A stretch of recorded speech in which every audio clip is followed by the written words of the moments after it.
Recontext. Understanding context. Understanding a context is a type of text in learning English which has the functions of relating events or experiences that occurred in the past. Artinya, pengertian konteks merupakan salah satu jenis teks dalam belajar bahasa Inggris yang memiliki fungsi untuk menceritakan kembali kejadian atau pengalaman yang terjadi di masa lalu. Generic structure. Orientation.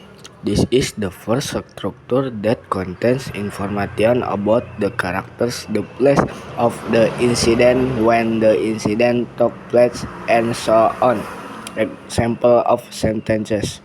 Last holiday, my family went on holiday to Bulbul Beach. Before we left, I prepared food to take with us. Meanwhile, my family prepared the clothes they wanted to bring.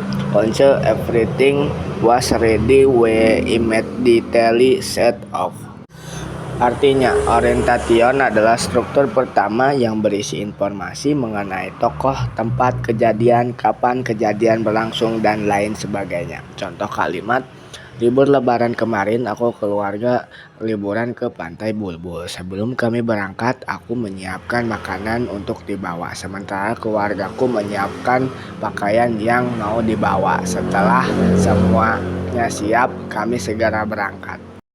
Event is the content of the text or in the form of a story about events or experiences that the author wants to convey to the reader. Example of sentence.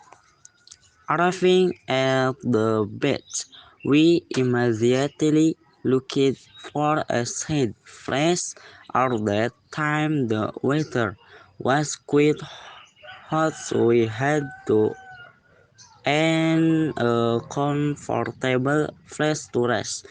My sister and immediately swam when we arrived. Before we went home, we had some food and changed clothes.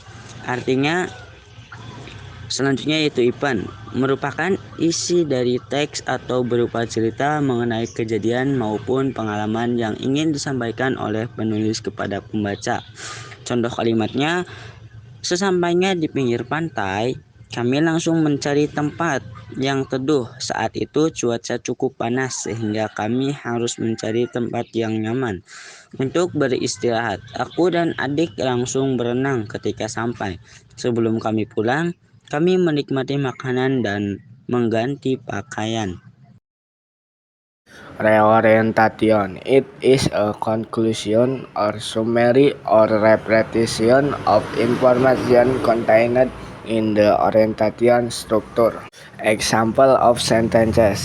Then we decided to go home immediately because it was already afternoon. Everyone was happy and this holiday was very memorable. Artinya, reorientation merupakan kesimpulan maupun rangkuman atau pengulangan informasi yang ada pada struktur orientation. Contoh kalimat, kemudian kami memutuskan untuk segera pulang karena sudah sore. Semuanya bahagia dan liburan ini sangat berkesan.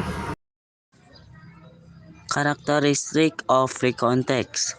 Using the past tense in English. Using the past tense have a focus on a particular event, has a focus on individual participation, contains information that has happened before. Artinya, ciri-ciri recontext menggunakan bentuk lampau dalam bahasa Inggris menggunakan bentuk past tense. Yang kedua, memiliki fokus pada peristiwa tertentu, memiliki fokus pada partisipasi individu, dan berisi informasi yang pernah terjadi sebelumnya.